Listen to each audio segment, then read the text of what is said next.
1 second.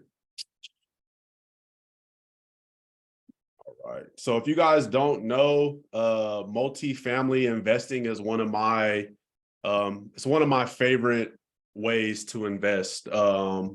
I've dabbled with a few other ways. I've gotten properties through auction. I'm currently working on getting a property built from ground up.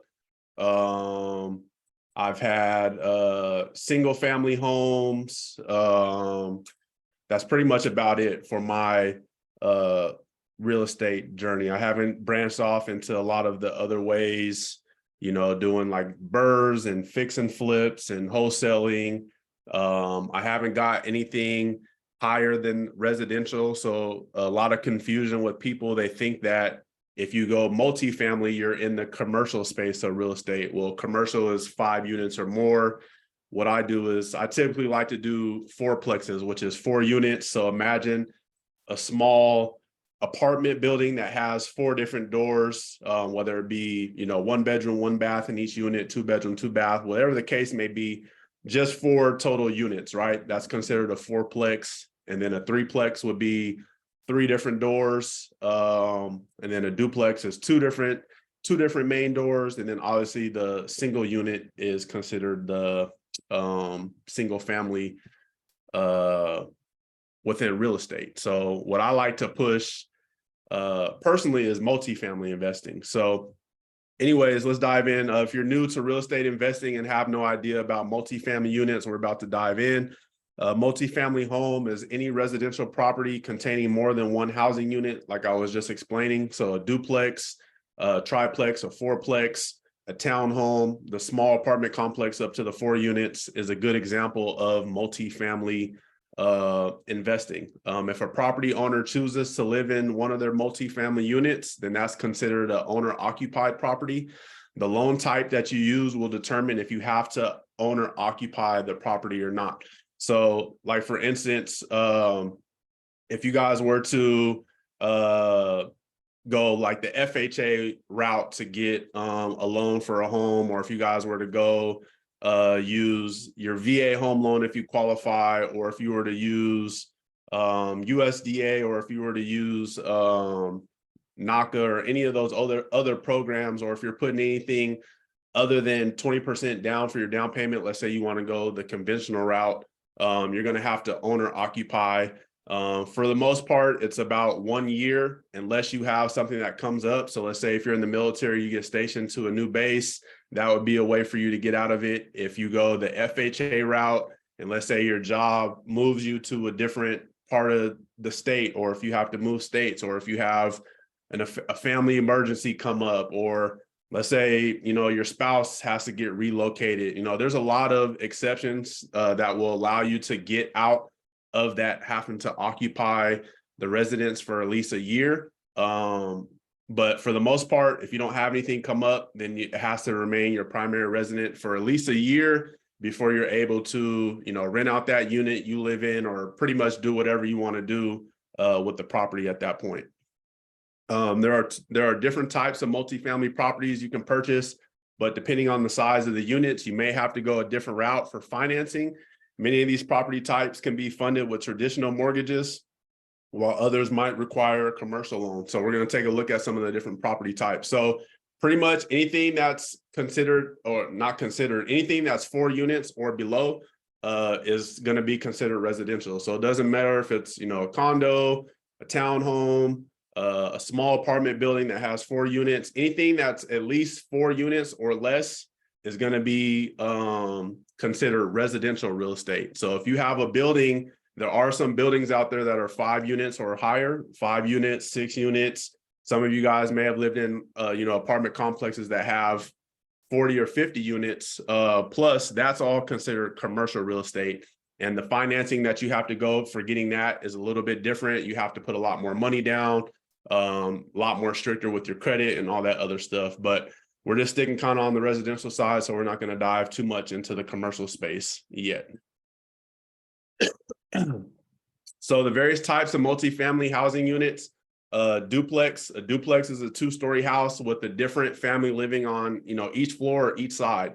So they'll share a front door, but both units will have separate entrances. So sometimes you'll have a building and it'll be one main door. And then once you get in that main door, there might be mailboxes on the inside, and then each unit will have like their own separate entrances.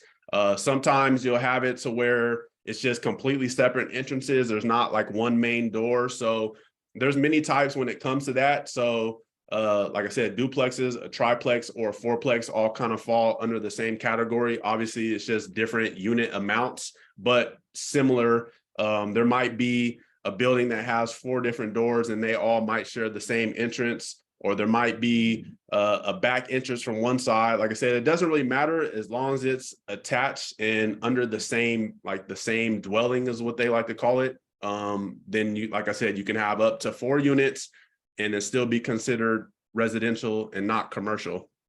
Townhouses. So in a townhouse, 2 families live in one house separated by an interior wall. Both families will purchase their units separately and both units have a separate entrance. A lot of people are very familiar with townhomes. It's usually kind of like a small community of them where it's just all these houses that are, you know, you could pretty much look out the window or put your ear to the wall and you're sharing, like I said, that it's not necessarily sharing the wall, but the walls are pretty much close enough to where you can hear, you know, what's going on with your neighbors. The apartment complex, an apartment complex is a single structure with at least 5 or more separate housing units. Residents will often share common resources like a swimming pool, parking garage, or playground. Like I said, that's going to fall under the commercial side of things. Semi-detached house, similar to a townhome. A semi-detached house is a single family home sharing a common wall with another home. Some pros and cons to multifamily investing. So just like anything out there, investing in multifamily homes comes with advantages and disadvantages. So before diving into this type of investing, you should ensure that this type of property fits your budgets and needs. Let's look at some of the pros and cons. So just a little backstory about me. This is how I got started in real estate. I started out with a fourplex, and I always like to talk about it because for me, you know, it worked out very well. And every blog at the time that I was reading, everybody was saying, stay away from fourplexes. They were always saying, you know, if you have no real estate background, start out with a single family home and work your way up as you kind of get familiar with real estate. But me personally, I kind of like a challenge, and the four units just made sense to me a lot more. And then, like I said, it's all going to come down to what's your preference and what seems easier or harder or whatever the case may be. But for me, you know, I looked at it like this. I found the building, right? So I knew how much I needed for my loan. At the time, I think it was like 270 or 280,000 was the first building that I got. So it was like 280,000, we'll say. So I knew right away. I had already got the information. I had reached out to a bunch of lenders. And the thing was, this building that I ended up getting wasn't the first property that I looked at. So the properties that I were looking at were kind of in the $350,000 to $400,000 range because it was in a bigger city. I kind of went on the outskirts of the bigger city. So I kind of already had a general idea of, okay, if I get a $350,000 loan, this is what my payment is going to look like. I already had what my monthly P&I would look like, my taxes and insurance and all that. I had already did all that research to figure out, okay, what do I need to, you know, what do I need to charge for rent to make sure, you know, a big bulk of these costs are covered. And then, like I said, it gave me a good idea as I was shopping around too. If I didn't decide to go with that, I kind of had a general idea of what I needed to make in rents and all that good stuff. So knowing all my numbers and having everything in front of me, it let me know, okay, 4 doors just made more sense because I was going to have to live in one unit. And I figured if I were to get a duplex, a lot of duplexes at that time were not very much cheaper than getting a 4 unit. I think the difference was only maybe like 40 or 50,000, something like that. So numbers wise, it made more sense for me to go with 4 doors. And then I don't know, it just made more sense because if I'm going to live in one unit, I'm able to collect rent for these other 3 units. And if I'm charging the same, let's say if I were to have a duplex, I would only be able to, let's say I had a 2-bedroom, 2-bath, And the thing about duplexes is you'll usually have a little bit more square footage because duplexes are kind of more on like individual homes, but you're still only capped at how much you can charge. So the difference in rent between a duplex and let's say you have a fourplex. So let's say you have a duplex that has 2 bedrooms and 2 baths. And then let's say you get a 4-unit building that has 2 bedrooms and 2 baths each. Let's say the square footage is a little bit bigger with the duplex because like I said, it's more of like 2 homes kind of in one. Just to kind of give you guys an example. For the duplexes, you might be able, I'm just throwing examples out for you guys so you guys can get a general idea. Let's say based on the area that you're in, a 2-bedroom, 2-bath duplex is renting out for maybe $1,500 a month. If you were to go find that 4-unit building, those 2 bedrooms, 2 baths, the square footage is probably a little bit smaller. You're sharing with 3 other people. Your rent is probably going to be like $1,100, $1,200, $1,300, right? So you're able to get $1,500, if you were to have the duplex, right? You're able to get a little more in rent because it's a little bit more space and it's more of a home type of feel to it versus what you would be able to get for the fourplex, because the fourplex is kind of more on a apartment style type arrangement. But you're only able to get with the duplex, you're only able to get that rent for that one other unit. But with the apartment building, so even though you're getting a little bit less, you have more doors that you're able to charge for. So hopefully that makes sense to you guys. That's why it made sense to me, like when I was running my numbers, because I was looking at duplexes, because what happened was at first I started out, I was just going to get a fourplex, right? I was going to go all out, get as much as I could. And then I started reading all these horror stories about people trying to get a fourplex. And then so I kind of went down to a duplex, but then I started running the numbers, and I want to find this notepad so I can show you guys one day. I wrote all the numbers out of like what I could get in rent. If I were to get a property manager, how much was that going to cost me? Like I literally wanted to see everything visually. And that's why I always tell you guys, write this stuff out. However you guys like to learn or like to see things. I personally like to see things written out. I wrote everything out, and it just made more sense. Like I said, that for me, it just made more sense, but I always want to make sense for you guys. Let's see, let's get back onto this. So here are some of the biggest advantages of owning or investing in a multifamily home. However, these pros can be varied based on location and the type of multifamily home you buy. That's another thing I want to talk to you guys about. All of this stuff is going to be subject to where you guys are at. And, I'm not gonna, I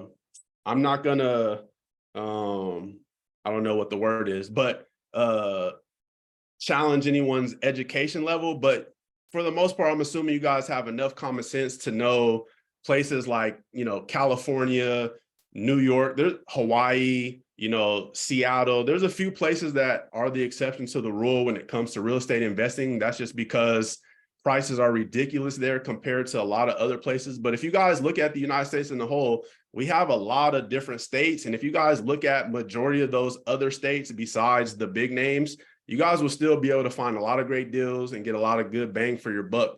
So you don't have to worry about coming up with so much money up front. So hopefully you guys keep that stuff in mind. So anyways, so some of the pros are more cash flow. That's kind of like what I was talking about. So the money you earn from tenants can help offset the cost of the mortgage as well as your own housing. Over time, it can provide you with an extra stream of income.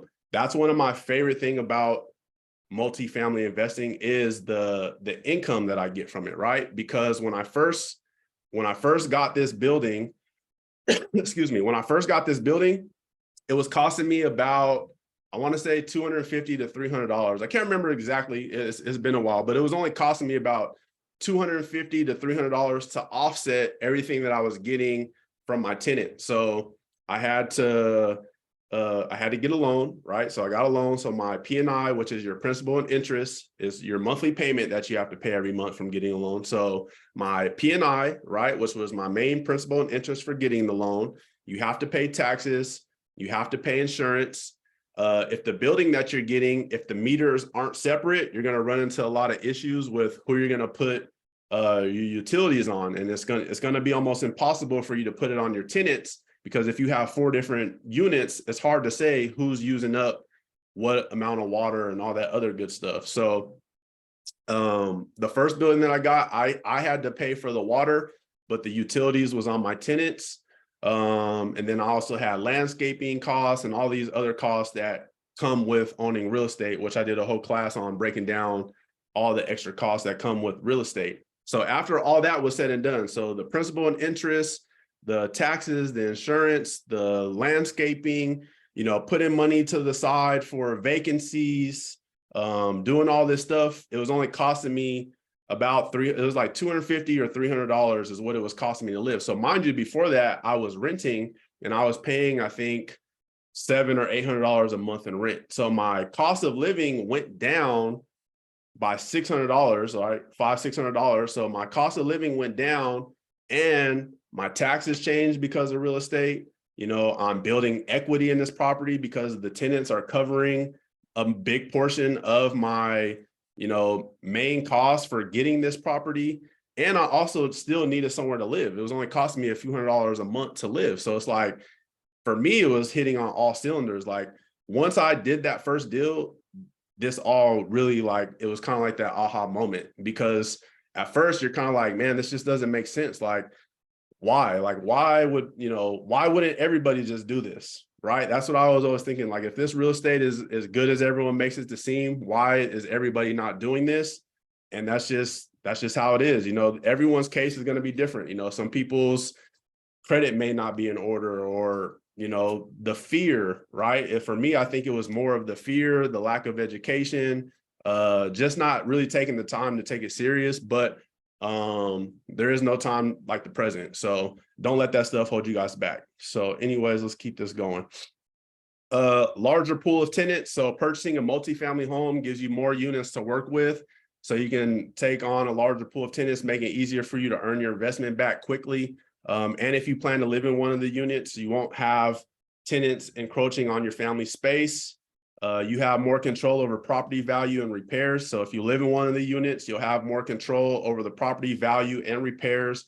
It'll be easier to catch problems quickly and do damage control when issues arise. So that's kind of a twofold kind of thing. So for me, when I was living in the property, I started with a property manager right away. I didn't just get in like, all right, let me just save.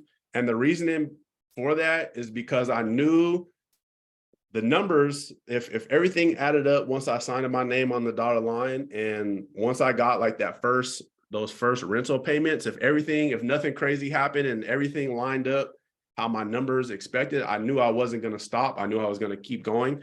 I just wanted to give myself some time just to see like what came up. But I knew for sure that if I'm going to have multiple properties, that I wanted a property manager to do it. I didn't want to try to nickel and dime. One thing I've definitely learned along this journey when it comes to everything that I've done is don't nickel and dime for stuff that for stuff that you're investing in, right? So you want to get, a good lender, you want to get a good property manager, you want to get a good realtor, you want to get a good home inspector. So it's like, if you want to get a good mentor, like don't short when it comes to these things, because you're going to end up paying for it on the back end. So my thought process was, I knew that if the numbers made sense, that this is something I was going to want to move forward with and get more property. So I said, let me start building a relationship now with a property manager, just so I can kind of get some ins and outs. So it ended up costing me, I forget what my property manager cost me at the time. She didn't even do 10%, because I explained to her, like, I was new in real estate, I didn't know a whole lot. And, I told her what my plans were. I wanted to, get properties and hold them long-term. I wasn't looking to just get something and sell it, regardless of what the market did. And, my property manager at the time was very intrigued because I had a whole list. I had a printout of questions that I came with.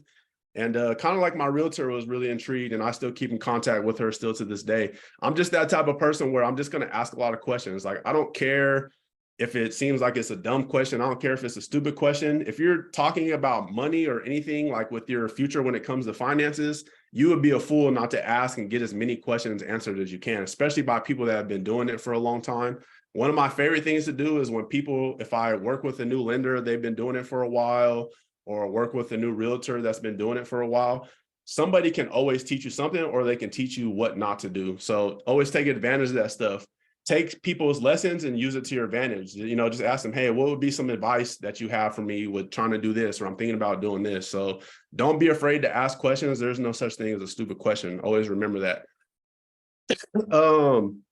Expanded investment portfolio. So owning a multifamily home allows you to expand your real estate investment portfolio, and you can earn even more if you choose not to live in the property and rent out all the units.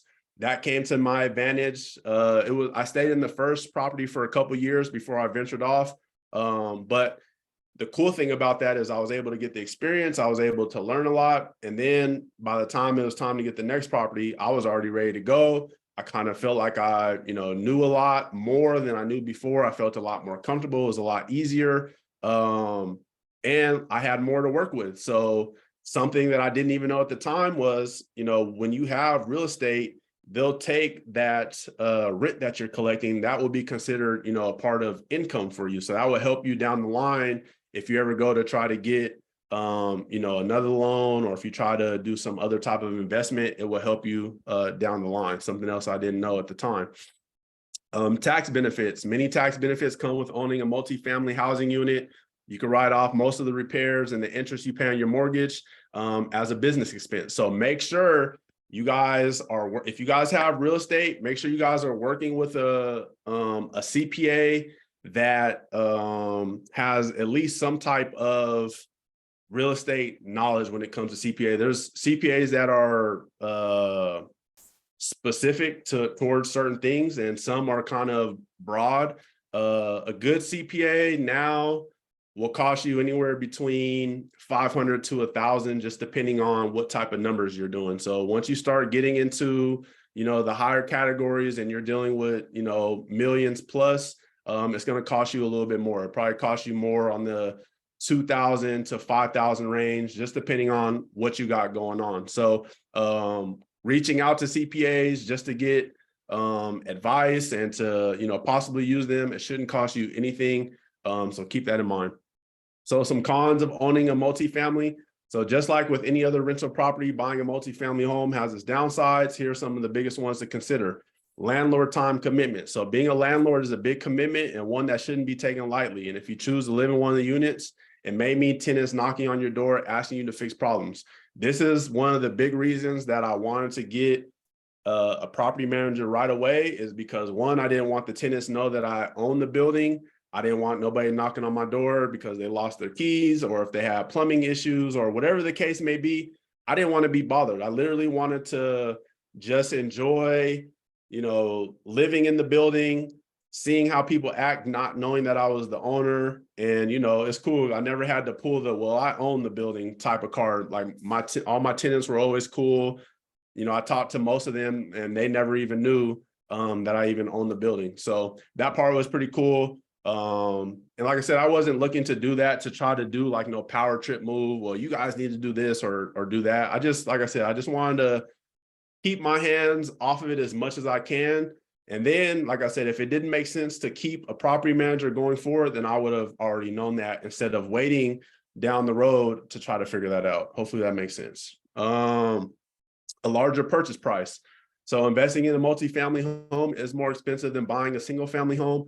Of course, the earning potential is higher, but you may have fewer tenants renting at some times than others. So I did a whole class on breaking down like the costs that come with owning real estate. And owning a multifamily building, you have to put money aside for vacancies, right? The rule of thumb is typically 3 to 5% of what your monthly rent is. So that's what you're supposed to put aside every month in case. So even if your units are all rented out, you still want to be putting that money aside for the times you may have tenants longer than vacancies longer than expected.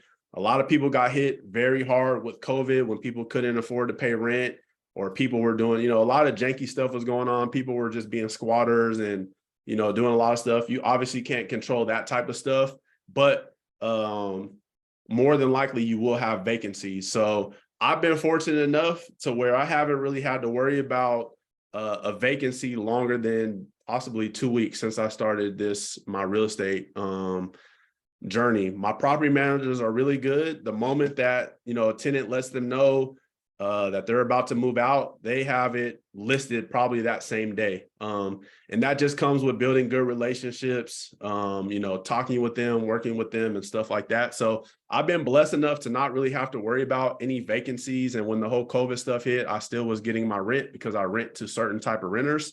You know, it comes with just kind of learning and kind of having a game plan behind this stuff. Like I said, there's so many different niches within real estate, and there's so many different ways to attack this stuff and go at it. So for me, my style of investing, what I look for, what I like, what I get, you know, it's more of on a slower pace, and, you know, could potentially hurt my pockets on the long run on the back end. But I like to get units that are looking pretty good, that won't need any work for at least 5 to 10 years, that have tenants already in them. You know, and that stuff kind of costs you more, but it's helped me in the back end with keeping tenants in longer. I like to, you know, get places that have tenants that have some years there, because usually if someone's there for about 3 or 4 years, you might have them for a long time. So keep that stuff in mind. Responsibility for all repairs. So the property may end up needing quite a bit of work, and you'll be responsible for making those repairs happen. I got another good example for you guys. So if you guys follow me on social media, if you guys have attended any of these real estate classes, I dealt with one of the craziest experiences trying to get a roof replaced on one of my buildings. It took literally like a year and a half almost to get it done. I had to go through, I think it was like 8 or 9 different insurance adjusters.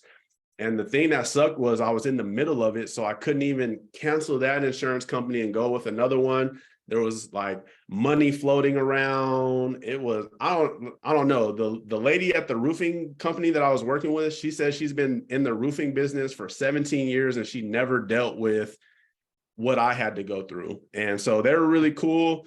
The roofing company was really cool. They were, you know, trying to, you know, work with me as best as they could, get in contact with the insurance company as best as they could. It was a headache, but that's part of the game. You know, that's part of the game. I've had somebody kill themselves in one of my units. Like, it's crazy. So anything that happens, you know, at your property, you're responsible for those things, right?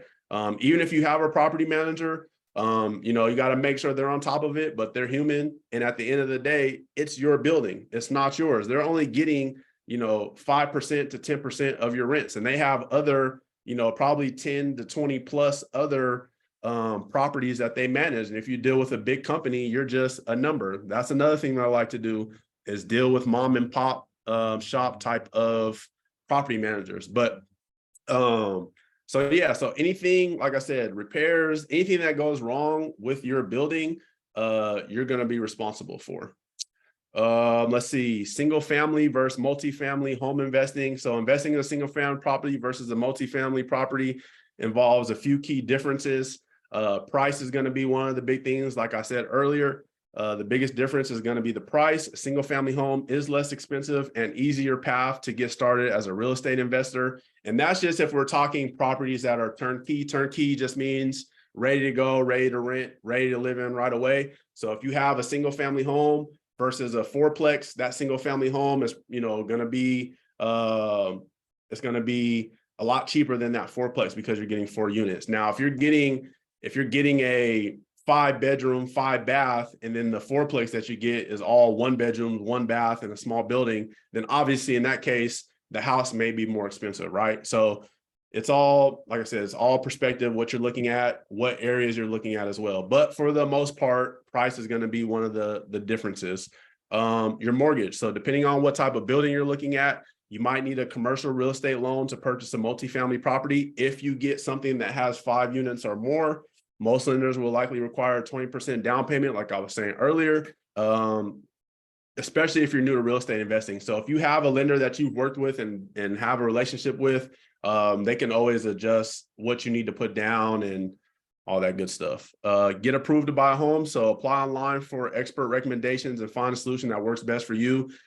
These days, it's so easy to find lenders that the process can literally be as simple as just going online, finding an online lender, inputting all your information, they'll reach out and tell you what they need from you from there. They'll probably need some W-2s. They'll probably need your bank statement. If you have any other properties or if you're collecting any other rents, they'll probably want that. Yeah, that's really about it. Bank statements, W-2s, your job history, your income, your debt to income ratio, all that good stuff. Let's see. Risk, single family homes are also easier to sell. So there's less risk if you realize that real estate investment isn't the right path for you. So single families may be a lot easier to sell. It's not always the case, but it can be, because how many people are looking for fourplexes? You know, you're looking for a specific type of person, you're looking for an investor, and then it also has to meet everything that they're looking for. If you're like at a time when the market was hot, people were listing stuff, it was selling like crazy. People were able to sell stuff at crazy prices. Now the housing market has kind of taken a slowed down a lot. Prices have came down a lot. Some people still want way more than what their buildings are actually worth. So it could be a lot harder for you to sell a fourplex versus you can with a single family home. It's easier to scale and earn a higher monthly cash flow with a multifamily property than with a single family house. And a multifamily property is more conducive to house hacking, which means you, the property owner, lives in one of the housing units while renting the others out. You know, a lot of people always ask me, you know, what's the best way to house hack and, you know, do all this stuff. So there's programs. So utilizing these programs, excuse me, based on who you're asking, some people get so fired up about this whole house hacking. I feel like house hacking and people telling you to get a LLC and all that, all these things kind of fall in the same category. I don't really fall too much into those arguments because I could care less of who thinks what about what. So house hacking is however you want to see it be. So, you know, getting an FHA home loan and then also getting, you know, like a down payment assistance and all that other good stuff, you know, whatever you can do to come out the least amount of money in your pockets, to me, in my eyes, that's house hacking. So yes, these programs are available to, you know, a good amount of people, and, you know, you still have to qualify and all these other things. But if you can get into something, especially, you know, there's been buildings that I've been able to get into where I was able to cash flow literally right away. Some of them might take 6 months. Some stuff might take a year or two down the road. Some stuff you may not ever cash flow on, just depending on, you know, where the market goes and all that other good stuff. But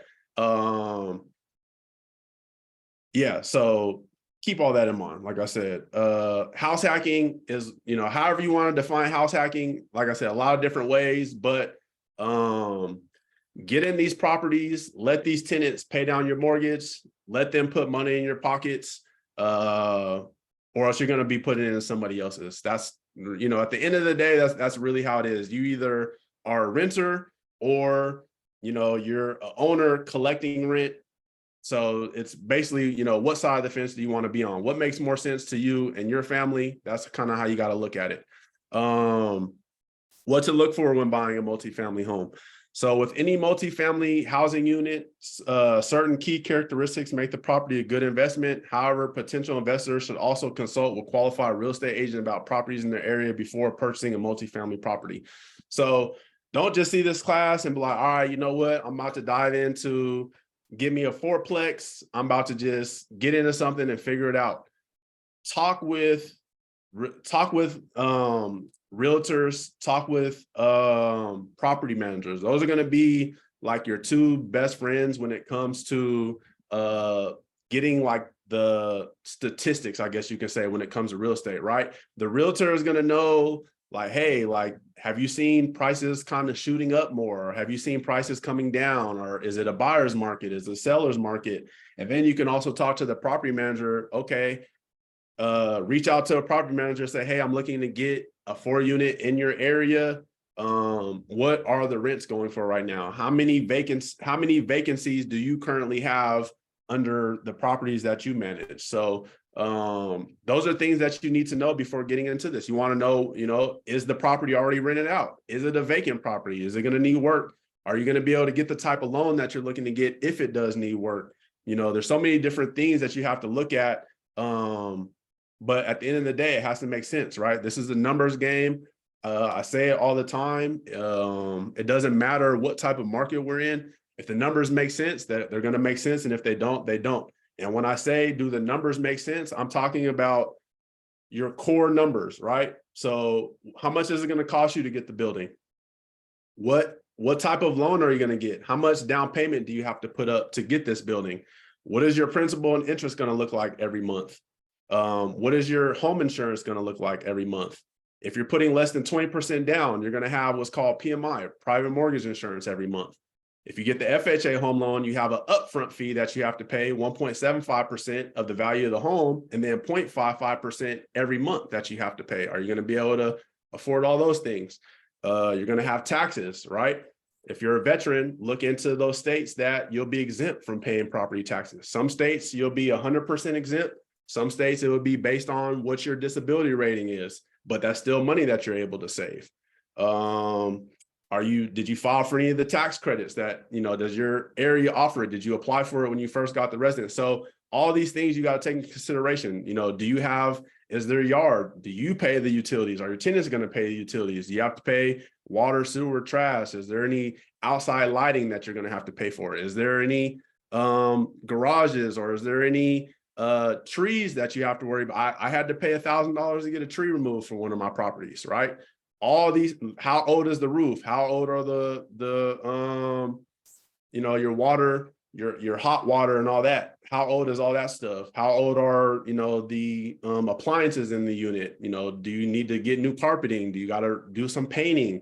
All these things you have to take into consideration. Like, I know it sounds like a lot, but these are all things that you need to look for, when you're purchasing these properties. So, okay, is this going to be a calculated risk, or am I just, jumping out of the plane with no parachute? So we always like to take these calculated risks. So here are some of the main items you should look for. Location. Location is going to always be important, right? You're always going to hear people talk about location, location, location. And that's because it's very important. What's going on in the area that you're looking to get this property in? Is there a lot of construction going on? Are you seeing like a lot of these new builds? So one that I like to tell people, the new trend or the new thing, it used to be like, is there a Starbucks in your area? But now it's starting to be, is there like a Dutch Bros in your area? Is there those popular cookie and donut spots? I forget the name of all of them. The Pink Box. What's the other big cookie? Like things like that are starting to go up in areas that are starting to develop, and it's raising a lot of, are they putting money into the parks? How are the schools in the area that you're looking at going? Is it near a freeway? Is it near a prison? Is it near schools? Is it near, a fire department? Is it near, a lot of traffic or a busy road? Like there's so many things that you have to start taking into consideration, because you have to think, okay, as a renter, what are things that you're looking for, right? You want to be close to certain things. You want the area to be somewhat nice. You don't want it to be necessarily right off the freeway. You're not trying to hear all that noise. You're not trying to be by a busy road, right? The same things that you would kind of want if you were looking to buy or rent. You're going to have to kind of flip your mind as the owner now. And because you're looking as an owner, you want people to come to your place and stay there. So you're going to have to be competitive with rents. You're going to have to be competitive with, the cleanliness, competitive, based on what area you're in, all that stuff. So location is going to play a big key role in how much you're going to be able to get for rent, how often, how either often or how often you don't have vacancies, all that good stuff. How much equity you'll be able to get. Are you in a good area where, the property values continue to rise? Are you in an area where rents continue to rise? So all that stuff, your realtor and your property manager will be able to help you with. Potential rental income, like I just said, what can you realistically earn in rental income? Do the math and figure out what you'll need to earn to pay for the mortgage, potential repairs, put money aside for vacancies, all things that just pop up, having to get trees removed or having to get a new paint, all these things you're going to have to put money aside for. The number of units. So obviously the more units in the property, the more potential tenants you'll have.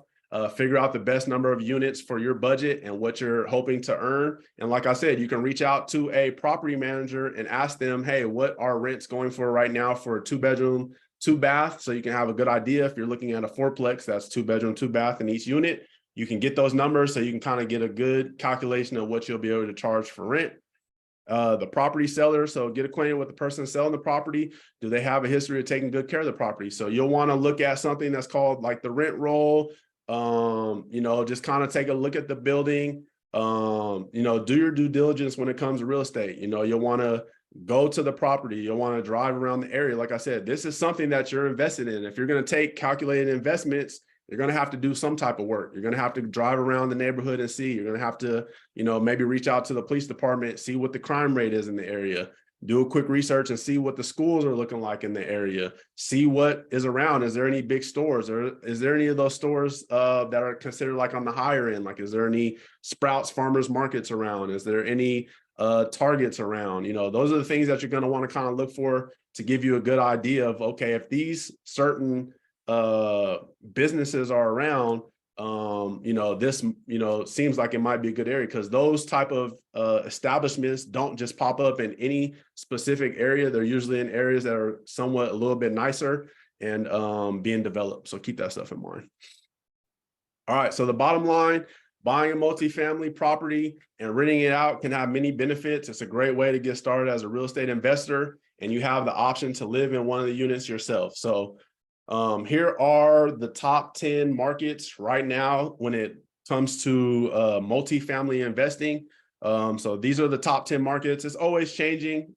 This isn't nothing locked in stone, or not saying that there aren't any other great markets, but just as of right now, these are some of the booming markets: Dallas, Atlanta, Austin, Charlotte, Orlando, Tampa, Houston, Nashville, Raleigh, and Phoenix. So it's looking like majority of Florida and Texas for the most part, and a couple Carolinas. So yeah, so that's multifamily investing. So before we take a look at some multifamilies, do you guys have any questions, anything related to multifamily investing or anything real estate related before we kind of dive into looking at, you know, a property real quick, or a few?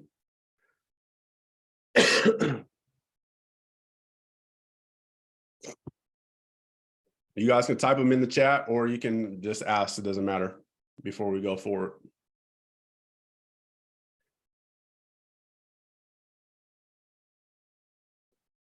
I'm telling you guys, multifamily, it's a game changer. It took me a year before I did my first deal. I think like a year and a half before that, I started kind of having interest in real estate. I started looking at a few more books, a few more YouTubes.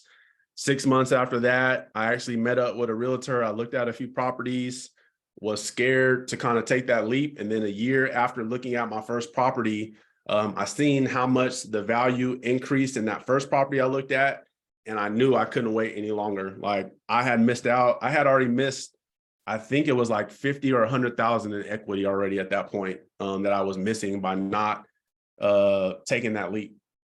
Where do you list your units for rent? So my property managers list them for me. So what they do is they keep a list of people. So people will, they'll have some property managers will have a website for people to get in contact with them. Some property managers kind of do an old school where they'll keep like a waiting list. That's what my property managers do. So they'll list them on, you know, Zillow, they'll list them on, you know, apartments.com and all that stuff, but they have a list of people that they'll call and say, hey, we have a unit coming available. So that's kind of what they do for me. I don't personally do any of my listings. I don't do anything with my properties but collect rent. So how do you run your numbers to know if it's a profitable property or not? So do exactly like I just said. Go figure out all those numbers that I just said, right? Figure out, let's see, I'm gonna try to do them off the top of my head, but I did a whole class that's in the Well Squad University section for you guys to be able to run the numbers and figure out if it's going to be profitable or not. I did a whole entire class on how to run your numbers, but you're going to have, you know, your principal and interest, right? That's going to be a big portion of your monthly payment right there. So you're going to have your principal and interest. You're going to have your taxes. You're going to have your insurance. You're going to have PMI if you put less than 20% down and use the FHA home loan or the VA home loan. Or I'm sorry, not the VA. You don't have to worry about that with the VA. But if you use the conventional and if you use the FHA and you put less than 20% down, you have to worry about that. You'll have any maintenance or landscaping, if you have like a yard or any grass, or if you have a sprinkler system, that would be needed to be tended to. If you live in an area where it snows, you're responsible for getting the snow removal. And then if your tenants don't pay any of the utilities, what utilities are going to be responsible for you? And then also, if you have a property manager, you're going to have that property manager fee every month. You need to put money aside every month for vacancies. You need to put money aside every month for maintenance, even if you don't have maintenance, right? So that's about 10 to 11 things that you'll be on the hook for. Run those numbers. And then after you run those numbers, see what that apartment building is bringing in. That will give you a good general idea of if that's going to be profitable for you or not. Now, when you say profitable, now are you talking that everybody covers all of those expenses, or like starting out, for instance, because a lot of times people think just because if you get into real estate that the rents that you get from your tenants are going to cover all your payments right away. That may not be the case. And it wasn't the case for me for the first, I think, 6 or 7 months. I was red, right? I had to pay before I was able to increase rents. And then once that first rent bump that I did, it was able to cover everything. And I was able to start pocketing a little bit of money. So profitable is going to look different to everyone. So if you're going to be living in one of the units, does the rest of the units cover majority of everything, and what you have to pay is a little bit less than what you would pay if you were just a renter?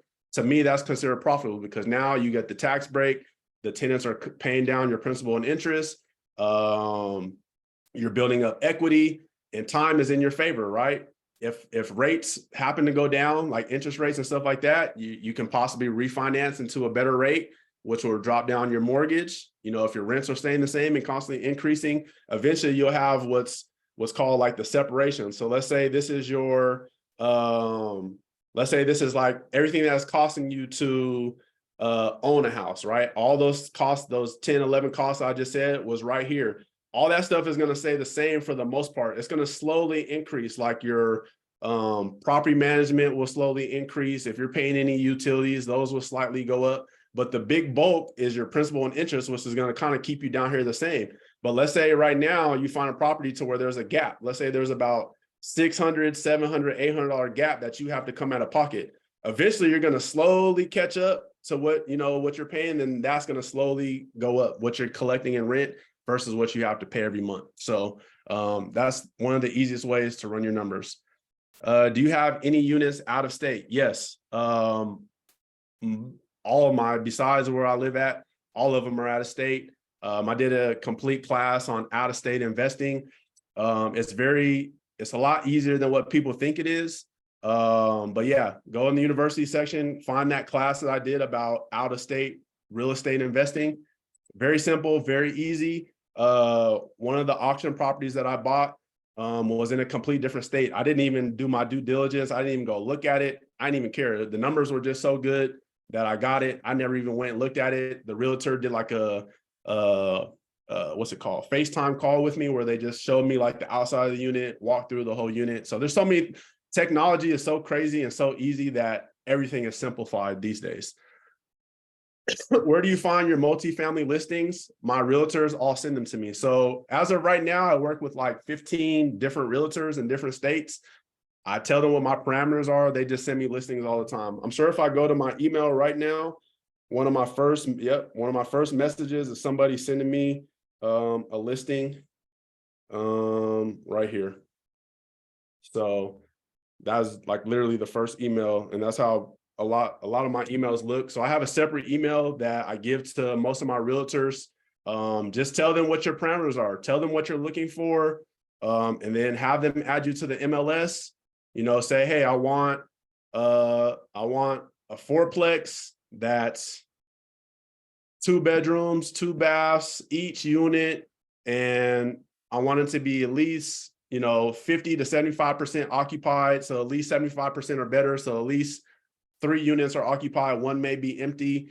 And then I wanted to at least meet the 1% rule in rent. So meaning if you find a $100,000 property, I'm just giving you guys an example, the 1% rule would mean you would get about 1,000 or greater in rent, right? Now, not saying that the 1% rule will necessarily always mean that you'll be profitable and it will be a great investment, but it's a great starting point. Just based on all the other numbers that I told you guys and all these rules of thumb that come in real estate, putting certain money aside for vacancies, putting certain money aside for maintenance and repairs, putting money aside, you know, based on all these rules of thumbs, if you can find a property that's bringing in at least 1% of the rent of the value of the property, it's a great start. It's a great starting point to look deeper into the property. I hope that makes sense. Are you able to use the projected rent of your tenants for income for loan approval? I've heard both yes and no. Everyone that I've worked with, you have to have a contract that's already signed by whoever's going to move in. So I'm actually dealing with that. I have a new tenant. I have a vacancy in one of my tenants. It literally just became vacant on the 1st. Somebody's moving in on the 10th. And I'm currently looking to do a HELOC on this property. And so I have to get the rents to my lender. And so what he wanted was, all he wanted was the signed lease agreement stating when the tenant was going to move in, with their name, what they were going to pay, all that good stuff. So the answer is yes, you are, but it could also be no, just depending on the lender. So this is another thing that you guys have to remember. It's all going to be based on what your lender will allow and what they won't allow. Some lenders will allow it. Some lenders won't allow it. So it's yes and no, but I've done it, and that's how it was for me, and in the past as well. Let's see. I want to buy a multifamily, but not live in it. It would be my second home. So looking at 25% down payment. Are you aware of any down payment assistance programs for second-time home buyers? No, I personally don't know of any like down payment assistance programs. Trying to think.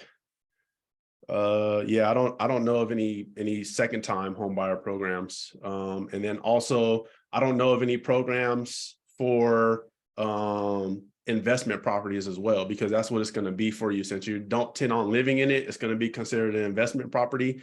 So I don't know any programs that, you know, are there for investment properties or second time. But if you do end up finding anything, please reach out and let me know. I'll actually, after this class, I'll look more into that, because now I'm kind of curious. Like I said, this stuff for real estate, you guys, I'm telling you, I'm never surprised at the things I find across. I'm still, like I said, I've been doing this for a while. I make good money from it, but I still learn new stuff like every day. Like information changes, things change. Like it's a crazy world, you guys.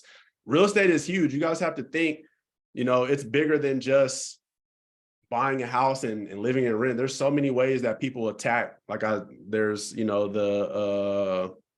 there's the tax lien and tax deeds that people do. There's wholesaling that people do that they never even physically own the property. They're just the middleman. Then there's fix and flippers. There's people who buy from auctions. There's people who look for multifamily. There's people that look for single family homes. There's people that rent out to nurses. There's people that rent out to college kids, where they rent individual bedrooms in a house. There's people who rent out to people that are traveling. You know, there's companies that you can get with that send people around, and you can like put in bids to where they'll do like a contract with you that they'll say, hey, we plan on, you know, sending 5 people out throughout the year. Can we rent out one of your rooms for the entire year? And these are the people that, I mean, there's so many real estate. I mean, it's a never ending to what you can and can't do. I personally, like I said, I personally don't know of anything, but that doesn't necessarily mean that there's not anything out there. I just personally don't know of it. Let's see. I have to drop, but thank you so very much for the lesson. Very informative. Of course, no problem. I live in New York City. How far range wise should I look for a property to self-manage? It's really going to be up to you. I know people that self-manage properties in different states. You have to get a lot more creative, because you have to think what would be the main issue that you would have to physically be at the property, right? And the only thing really would be if somebody were to lock themselves out. So if you were to have maybe like a lockbox somewhere, to where it was individual lock boxes based on how many units you have, to where, you know, you can digitally change the codes and give people access, or you can put, if you can put like those keypads on the doors right away. Make sure you have the important people on standby, right? You want to have plumbers, electricians. That's kind of really about it. You know, plumbing issues, electrical, anything that's going to be that, you know, tenants are going to need fixed right away. And that's usually going to be like plumbing, or, you know, even electrical, just depending on what it is. You can probably get away with a little bit longer, but you'll definitely need to have like plumbers on standby and stuff like that. All right, let's see. How did you build your team, contractors, realtors, etc.? Are you using Google reviews, word of mouth? Thanks. All right, that's a really good question. So for me, it started with just one realtor, right? I found this one realtor, and then one positive thing that I did see on all like the blogs and all the stuff I said, they always said, whatever realtor you end up using, make their network your network. And that's exactly what I did. And it kind of led me on the way to kind of building my team, because then when I moved and I started branching out, it kind of helped. My very first realtor helped me find my home inspector, which was great. She helped me find my lender, which was great. And she introduced me to a lot of other people. She didn't help me find my property manager, just because where she was based out of was kind of out of range for what she usually does. So she didn't help me find my first property manager, but she introduced me to somebody who was the president of the Property Managers Association where I was at. So I used to go to like some of their classes and things like that. And there's a lot of like, the real estate community is huge, you guys. There's like, I forget what that app is called, but there's an app for people that are like bored or in different cities or looking to meet new people. I think it's called like Meetup or something like that. But they have like these like a real estate section. There's like real estate seminars. There's all these meetups. Go to those as much as you guys can, especially if you don't have a team, if you don't really have much real estate experience, or if you're just looking to grow, network, and expand. Definitely take advantage of those meetups. They're usually free, and most states have them. Real estate is mega huge. Yeah, real estate, I'm telling you guys, real estate is crazy what you can do. How often do you travel to check on your properties? I don't check on them at all. My relationship is so good with my property managers. And if you guys haven't watched my property manager class, go back and watch that. I literally gave the whole blueprint of, you know, questions to ask, what to expect, just real expectations. I think I even did like a live call, I want to say, to where I called. I don't know if I did it that class. There was a class where I called people just so you guys could kind of hear how I talk to them and what they say. I can't remember what class I did it, but I'll do it again. You know, if you guys ever want me to like call up a realtor or a lender or whatever, if you guys just want to kind of hear it live, let me know and I'll do that. Maybe I'll dedicate a whole class to just calling up like realtors and lenders, just so you guys can hear how the conversations go and just what my thought process is. But I tell you guys this all the time. I don't hold back or try to keep anything from you guys. Like if you guys ask certain questions, or I try to make sure I cover as much as I can in my classes for you guys. But if you guys want to kind of see me do that, or if you guys ever want me to do like a live class where I'm walking through, like if I'm walking through a unit and just to kind of see like what I'm looking at, I can kind of set something up like that as well. The only downside to that is I would have to do it from my phone, and I'm not sure how good like this internet out in Vegas, y'all, is trash. Like I'm on my third cell phone provider. Trash out here. But if you guys want that, I can try to definitely put something together. I'll hit up one of my realtors out here, and I'll even have her on if you guys want to ask her some questions, or if you guys want to get like in contact with the realtor. I have two really good realtors that I deal with in Vegas. One of them has a great network outside of Vegas. She does a lot of like traveling, and she goes to literally all the events. The thing about realtors is that, I don't know if you guys seen the numbers, but it's like 2 realtors for every home right now. which means that, you know, it's getting very competitive in the real estate world. So now if you guys reach out to realtors and tell them what you want, you guys should be getting responses back within the hour or so, because the game has just changed up and it's getting a lot harder for realtors. So anyone that's showing any type of interest, which would be any of you guys should get great service, and somebody should hook you up. But what was I saying? Yeah, so I don't check in on any of my properties that are out of state. I have good relationships with my property manager, so they handle everything I need, and it's stress free, and that's how I want it to be until it's time for me to pay for something. I'll tell you guys something that just happened to me recently in one of my units. I don't allow pets in any of my units. Because with pets, you know, yeah, you can get like a monthly payment and all that stuff, but you usually end up having more headache than anything. And I'm sorry to any of you pet owners out there, but you're going to have to get new carpets. You're going to have to do so much more when people have pets. It's just going to happen. You're probably going to have to, you know, paint the walls and do a lot of stuff. So I don't allow pets in my units. And what my property managers do is they do the black light. So after tenants move out, or if they're about to move out during the inspection, that's one of the things that they do. And you can see right away if people have pets in your unit or not, doing the black light test. So like I said, my property managers be on it. You know, you want to set the tone early. You want to make sure you always pay them on time or early. Like that's something I do. I pay them early. Every month they usually make sure I get all my rents and they're on top of everything for me. But like I said, I did a whole class. Go check out the class on it. It was a good one. Let's see. Have you used the BRRRR method for any of your properties? Nope, I haven't, because all my properties are all turnkey. So there was no rehabbing that needed to be done on any of my properties. I do want to do a BRRRR property eventually. Maybe that might be something I tackle next year, because my year is already mapped out.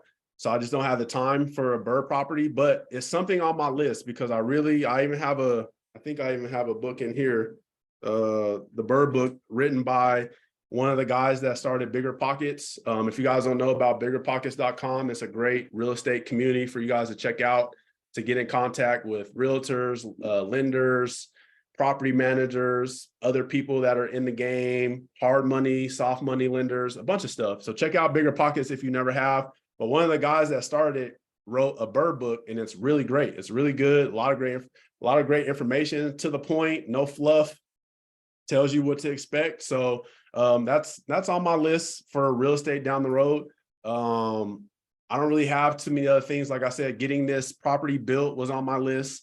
Buying an auction property, I crossed that off my list. I kind of want to try out the tax deeds and tax liens, but it's not really high on my list. It's just kind of, if it pops up, if the opportunity presents itself, or if I ever cross somebody that's in that world and they're willing to kind of take me on and kind of show me the ropes, and maybe, but as of now, no. I would like that. All right, cool. If you guys want me to do that, where I go live, when I do call the realtors and property managers and the lenders, I can do that here where I have good internet. But if you guys want me to do like the walkthrough, I will do it. But don't be mad if the internet freezes up or something like that. So let's see. I have that book too. Bigger Pockets is a gem. Yep, a lot of great information on Bigger Pockets. A lot of great people. Yeah, check it out. Cool. All right. Do you guys have any more? Oh, yeah. So we still need to look at a property. All right. So whoever wants me to look at their state, just drop whatever city you're in, and then we'll take a look. I'll try to knock out 2 or 3 maybe. So whatever state you guys are in, if you guys want me to look at some multifamilies real quick, just drop whatever city you guys are in and I'll do it. All right. Someone says Charlotte. And Charlotte is on the list too of places that are booming right now. And I like Charlotte. It's actually pretty dope out there. So, all right, let's look at Charlotte. Let me make sure you guys can see what I'm looking at.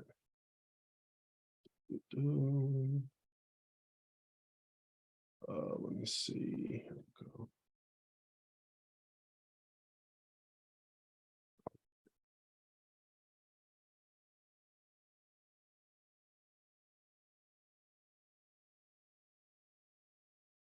Yeah, the book that Malcolm just dropped in the chat, that's the exact book I was talking about. Thanks, Malcolm, for dropping that. All right, so boom, boom, boom. Give me 1 second. I got everything up on my screen right now. Boom. All right, let's do Charlotte.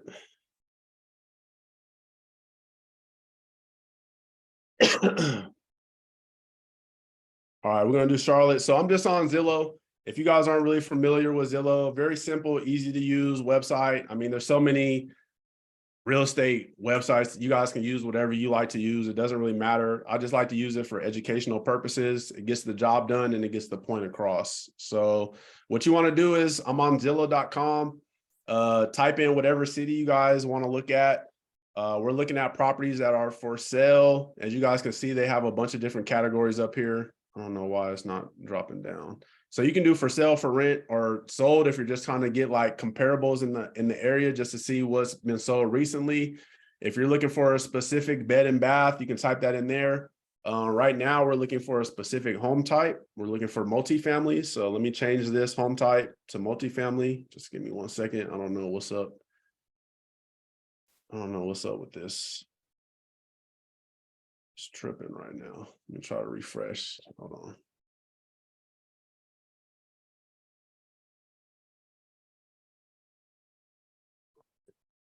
There we go. So I usually just deselect all. Damn, this thing is tripping. All right, so deselect all, put in multifamily, hit apply, and let's see what we get.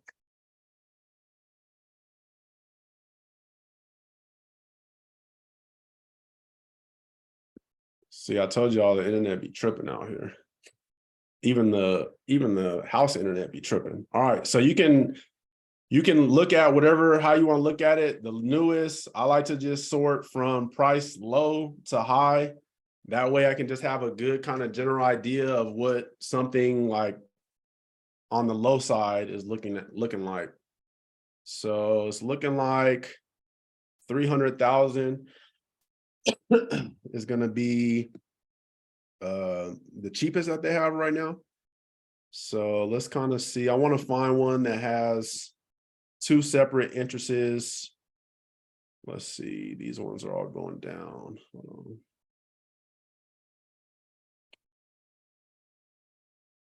see. We'll look at this one right here, just see what it's talking about.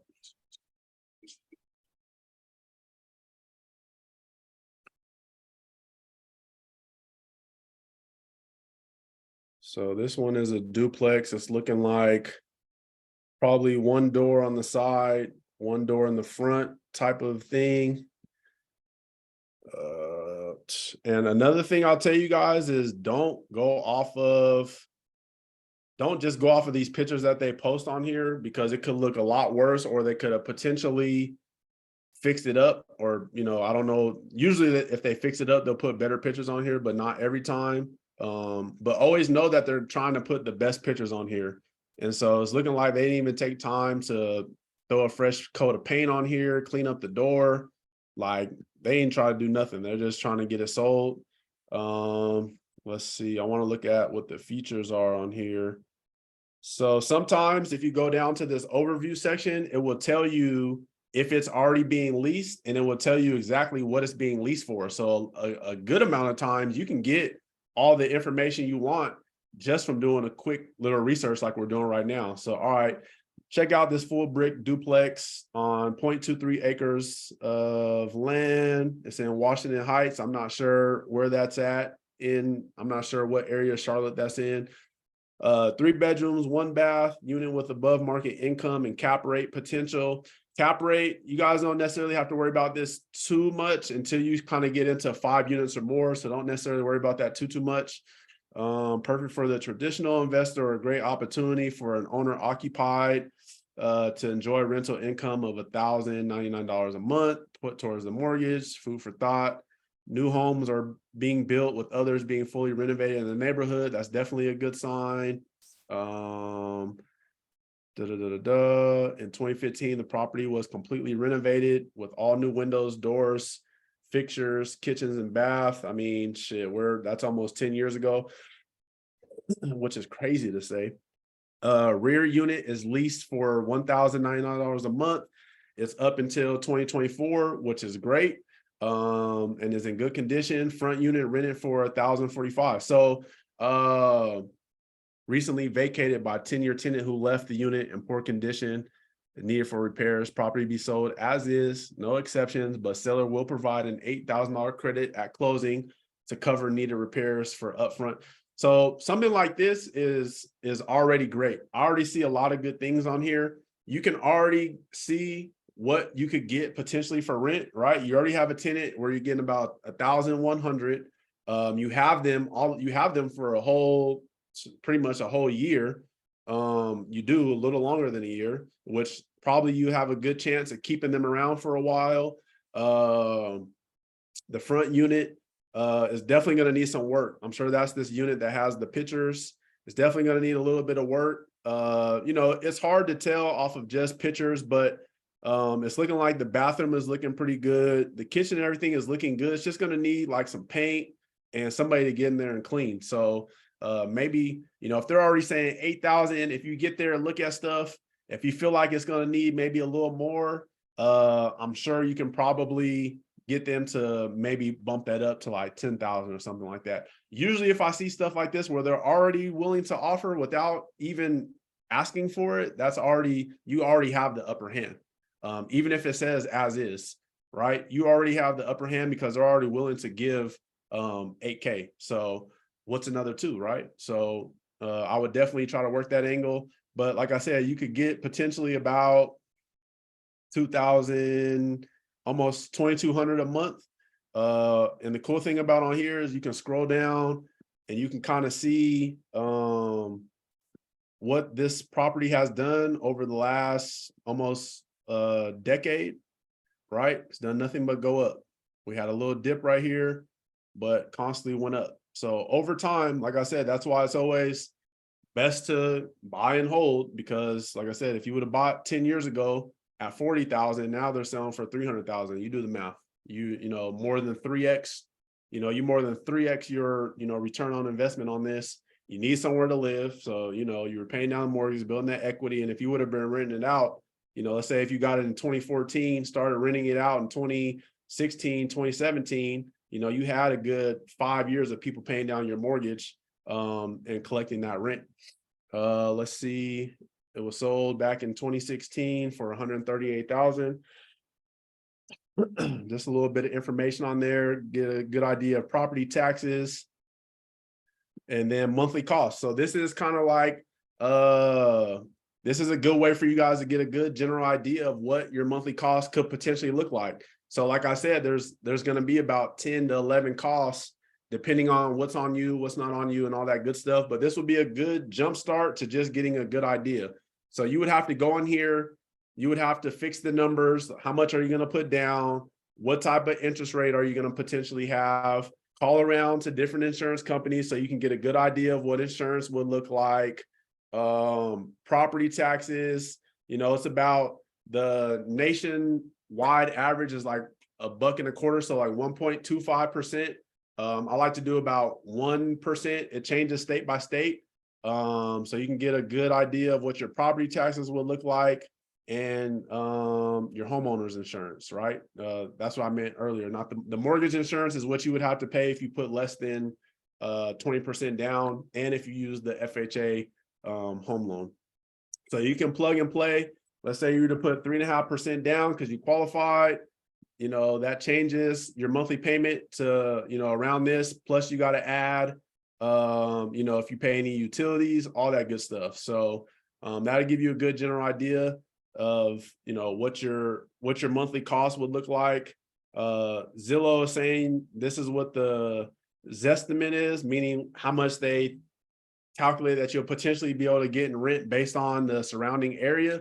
But you see it's already more than that based on what they were telling us up here in the information, right? So we're already seeing that it's currently rented for $1,099 for the one unit, and the other unit was rented for 1,045, but I'm sure you could probably get that up. So, excuse me.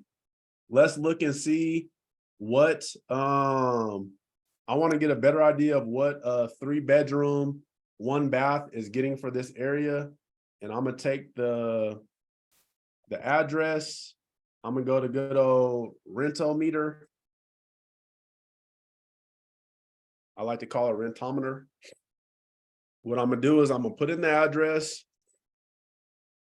All right, we're gonna do, it said 1,099. We're gonna do 3 beds, 1 bath, and we're gonna analyze it. And we're looking for the median and the average. So the median and the average is we're below, it's good. So the median and the average is above where we're at right now. So that means by the time you put the money in, so you get that 8,000 credit, you know, hopefully the repairs that are needed are less than that, but get all of it, fix up the place, and hopefully you'll be able to get market rent. So it's looking like, you know, about 1,300 is what I would say. So if you can get 1,300 per unit, you know, that puts you at what, $2,600 a month that you would potentially be bringing in for this property. You got it for 300,000. You might be able to, you know, get some wiggle room on that price.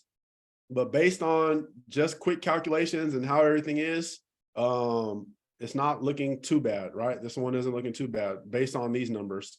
So like I said, we'd be able to get $2,600. We're not at we don't meet the 1% criteria. Remember, I was telling you guys that properties where you can get at least 1% in rent. So if we were looking at a $300,000 property, we would want to get at least 3,000 plus a month in rent, right? To meet that 1% rule.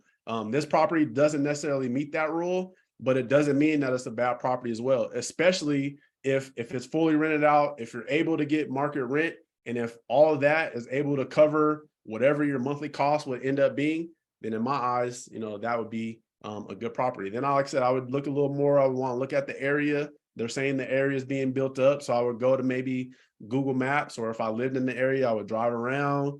I would kind of see what the crime rate is. If you scroll down to the bottom, you can kind of get a good idea of what schools are looking like in the area. They don't really have great schools in that area. You can also look and see what other homes have sold for in the area, just so you can kind of get a good idea of what houses are going for around there. Yeah, pretty simple stuff. You can see like the walking score and all that stuff if you're interested in that, kind of get a good idea. Something else I like to look at is when you go to these maps, I like to look and see what are houses going for on the block. So it's looking like a lot of houses on this block are in the 2s, but for whatever reason, this house is in the 3s, this house is in the 300,000 range.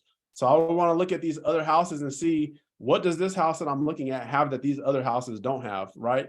And then that would help you with negotiating, where it's like, well, if the average of these houses are similar, if they're, you know, similar to square footage, beds and baths, then you can work on the price some more. And then, like I said, you can look at comps, which is comparables. If you have issues finding what recent homes have sold for, you can reach out to the realtor, and the realtor will be able to help you get some comparables for the area, just to get a better idea. All right, let me go to the chat real quick. So what happens if that is the hood and you don't want to live in that area? Then you look in a different area. What do you mean? What happens if it's in an undesired area you don't want? Yeah, like if it's an area that you don't want to live in, don't live there. It's literally as simple as that. Like this, you get to decide where, like, you're in control of your you're in control of your shit, right?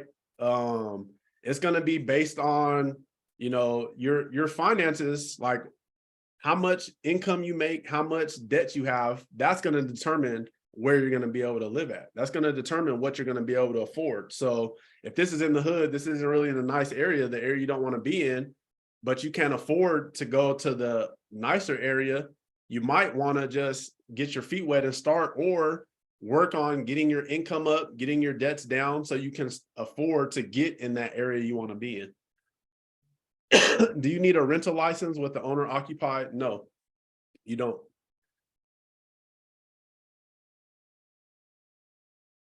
Nope.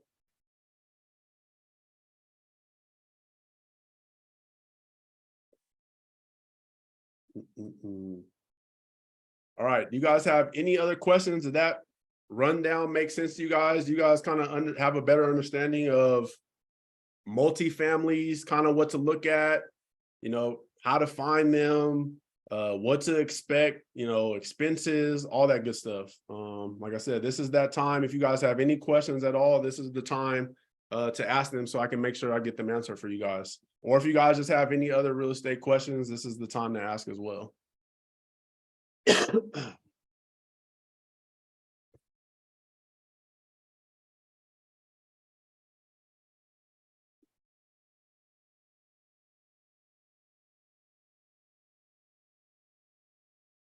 Like I said, the good thing about these properties is, once you get into real estate, once you, meet all the requirements for, if you get a specific type of loan, once you meet all the requirements, you can pretty much do what you want to do with the property. If you want to put it on Airbnb, as long as you don't have a HOA that says you can do otherwise, as long as you're, within guidance from, your loan, and if there's a HOA or not, you could rent out individual rooms. Hell, you could rent out the living room. There's websites where people will pay you to use if you have garage space, you can rent out your garage space. You can rent out your backyard. You can rent out your front yard. You can rent the place for the day or for events. You could, reach out to hospitals and allow traveling nurses to stay. If there's a university, you can allow students to stay. I mean, there's so many things that you can do. It's your property, even though you might have a loan on it and things like that, for the most part, it's yours. You can, as long as you're making those payments on time, they ain't gonna care what you do with the property. As long as you're within guidance of everything and you're not breaking, any rules or whatever you have in your rules or nothing, like in your guidelines for, whatever loan you use, like owner occupying for at least a minimum of a year, things like that, you'll be good to go. You can do whatever you want to do. It'll be your property. All right, you guys got any last questions for me before we wrap this up?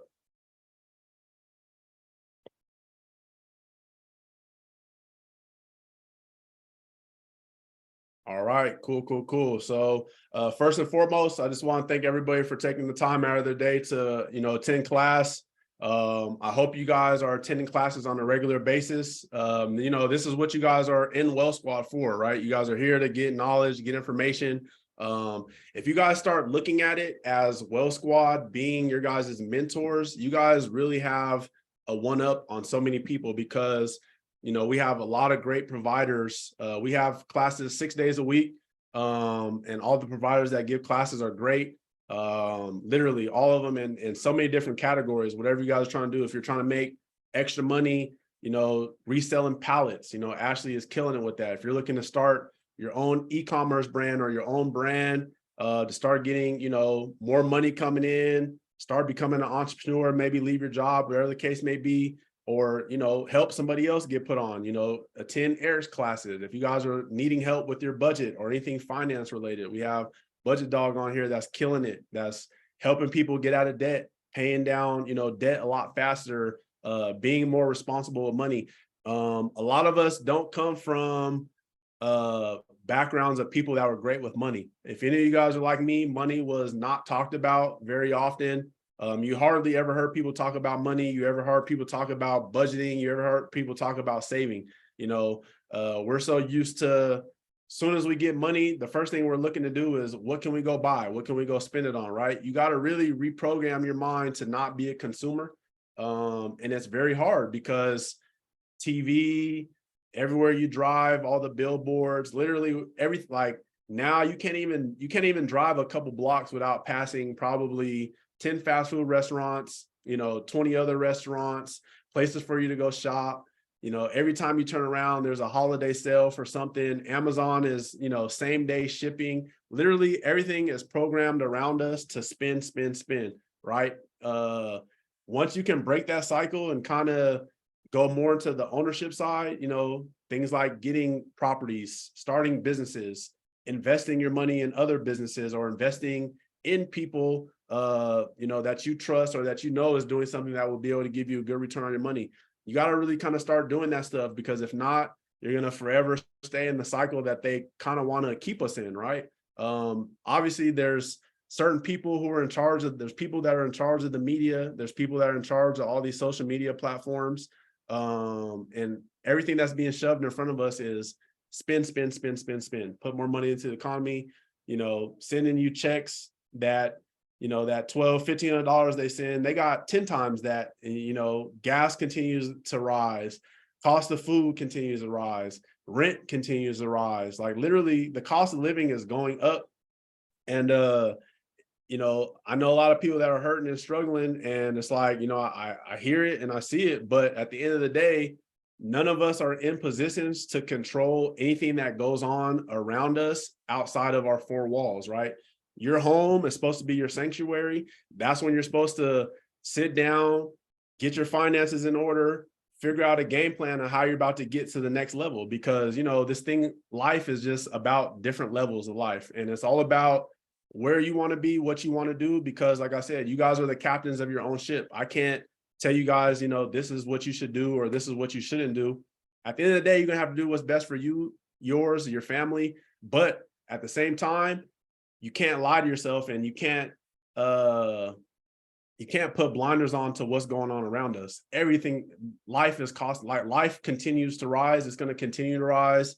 AI is starting to come around. A lot of these big companies that are AI heavy, that's where all the layoffs are coming. It's like, you guys got to start putting two and two together, pay attention to what's going around us, start getting addicted to, getting on your grind, focusing on your health, focus on you and your mental, because if not, all this trash that's on social media, people portraying these lives that they're not really living, people acting like they're super happy, they're really not. Like, cut all that out, forget all that stuff, do what makes you happy, go after what you want in life. Because I promise you guys, if you just put your head down and grind for 5, 7, 10 years, you'll be where you want to be. And 5, 7, 10 years is going to pass regardless if you decide to start today or if you don't decide to start today. Just don't let another 5 years pass you by and you're like, damn, I remember when I was in that class and, I had all these opportunities to take advantage, but quit letting life stop you from where you're trying to get. Things are going to pop up. People are going to pass away. Shit's going to happen. Accidents are going to happen. That's just how life is. So it's like, you got to take all that stuff with a salt and grain, deal with the things that are important for you that, you need to deal with. But at the end of the day, you can't stop the momentum. You can't let that stuff slow you down, because life never stops. Bills come around. I have family members who are in their 90s, and you know what they still have that I have? Bills every month. They still got to pay their bills every single month. So it don't matter how rich you are. It don't matter how old you are. It doesn't matter what type of disabilities you have. It doesn't matter how you were raised. It doesn't matter. None of that matters, right? And some of us have it harder than others. And this is not a pity game of who had it the worst. Everyone had a fucked up life at some point or another. It's just different for everyone. So it's like, quit using that as an excuse to why you're not where you want to be.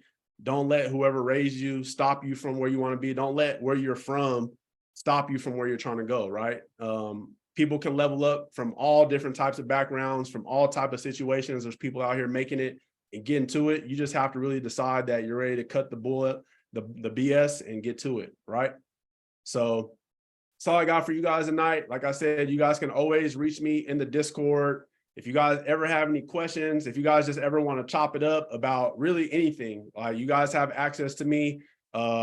I'm in the Well Squad 24/7. I'm in the Discord all the time, every day. So if you guys ever reach out or have questions, I love interacting with you guys and getting back with you guys. So I hope you guys were able to take something from this class. I hope you guys are getting after your dreams and goals. We're already in May. I feel like I'm like Groundhog's Day. Every time I turn around, we're in a new month and a new year. So things nothing stops. The grind don't stop. So hope you guys have a great rest of your evening, and I'll get with you guys soon.